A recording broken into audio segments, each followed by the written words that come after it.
former Congressman Matt Gaetz, who just resigned his House seat days ahead of an ethics committee report involving sexual misconduct allegations against him.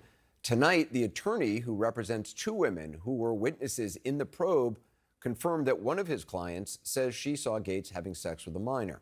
CNN has reached out to Gaetz for comment. The attorney said that both his clients sat for closed-door testimony before the committee. He's now calling on the committee to release the report, telling CNN, quote, "Democracy demands transparency." Just one catch, House Speaker Mike Johnson wants to keep it under wraps, even though just yesterday he said off camera that he would not be playing a part in the matter. But that was yesterday. This was today. I'm going to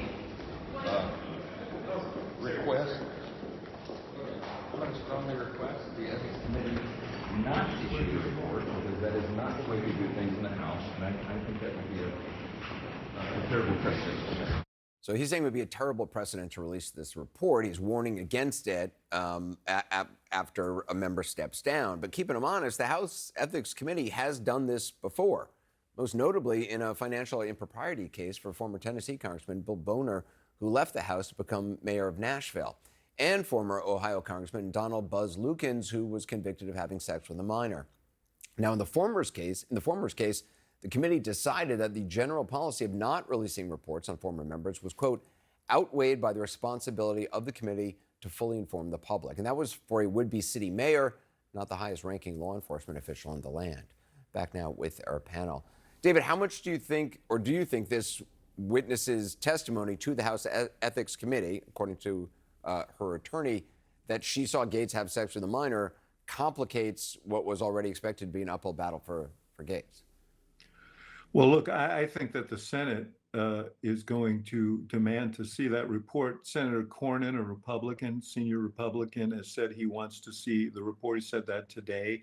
I think others will join him. And it's going to be really hard to explain to the American people why the senators who are trying to judge whether this guy should be the top law enforcement official in the United States of America, why information that was gathered by a bipartisan probe in the House should not be available to them. Doesn't have an FBI evaluation, this report is being withheld from them. Can you sneak him into the Attorney General's office simply because he's willing to do whatever Donald Trump wants? I mean, this is really a test for the Senate, in my view. The Article 1 of the Constitution is very clear. They have a responsibility to play here. And the question is whether their loyalty is to the Constitution or whether it's to Donald Trump. Lulu, I mean, it is odd that Speaker Johnson is claiming that this would break precedent, releasing this report on Matt Gaetz, considering, I mean, it's been done before. That's not why he changed his tune. He's obviously changed his tune because Donald Trump wants him to change his tune. And the fact of the matter is that Speaker Johnson actually doesn't have the final say on this. The committee does. They can choose to release the report if they so want, if they want to.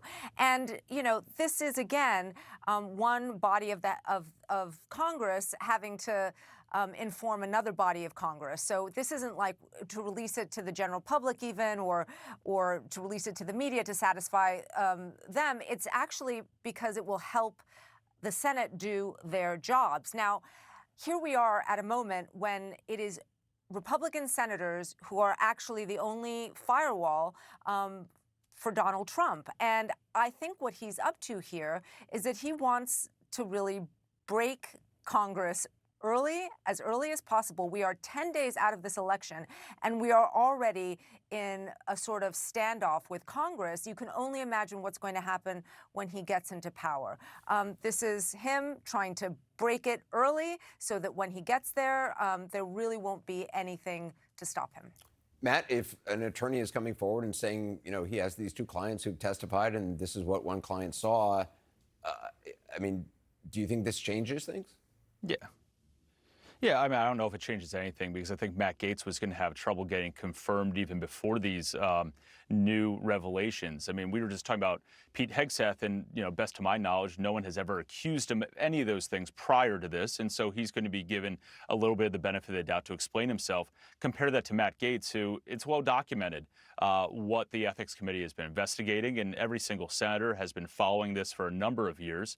And I would expect that report, whether it gets leaked to the New York Times Times or whether it gets sent to the Senate in a formal request, eventually is going to get to the senators here. And I'm not sure that he was even in a place anyway that he'd be able to get to at least 50 votes, given how senators personally feel about Matt Gaetz because of kind of his personality and antics in the House, let alone with all these allegations there. The thing that's going to likely even cement this for him is just the drip, drip, drip nature of the way that this information is coming out. The longer that his nomination sits out there, the more likely it is that more of these scandalous details go out, the more we hear about likely a lot of other eyewitnesses who were interviewed. And it's just going to be problematic for him and problematic for the president.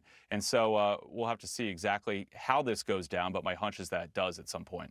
David, we mentioned CNN's reporting that Trump allies are pushing for Kash Patel to be the FBI director. Yeah.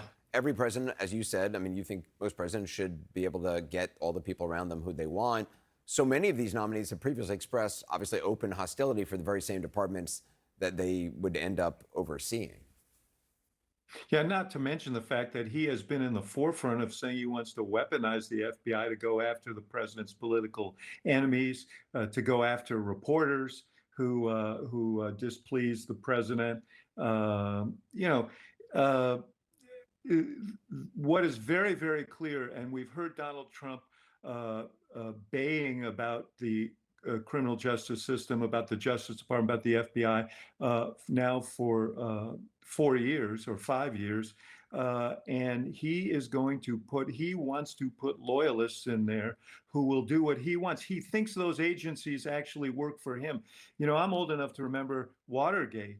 And after Watergate, President Ford called in a new Attorney General, Edward Levy, to restore the public faith in that institution because it had been used for political purposes. And now, in one fell swoop, this president wants to reverse 50 years of history and norms and return these agencies to a very, very political footing. You know, we'll see if he appoints Kash Patel. But one thing on the Gaetz issue, apparently this nomination was cooked up on a flight from Florida to Washington. That is the way he was nominated. That he was on the plane. They all thought, well, this is a good idea. No background check, no thought to what this ethics evaluation or ethics report would mean. It's a crazy, dangerous way to appoint one of the most important figures in the United States government. Lulu, members of President-elect Trump's criminal defense team have also been tapped for top roles in the Department of Justice. I mean, in any other administration, this would be unusual. Do you think they will fly under the radar with everyone is discussing, you know, Matt Gaetz, Tulsi Gabbard, Robert F. Kennedy Jr.?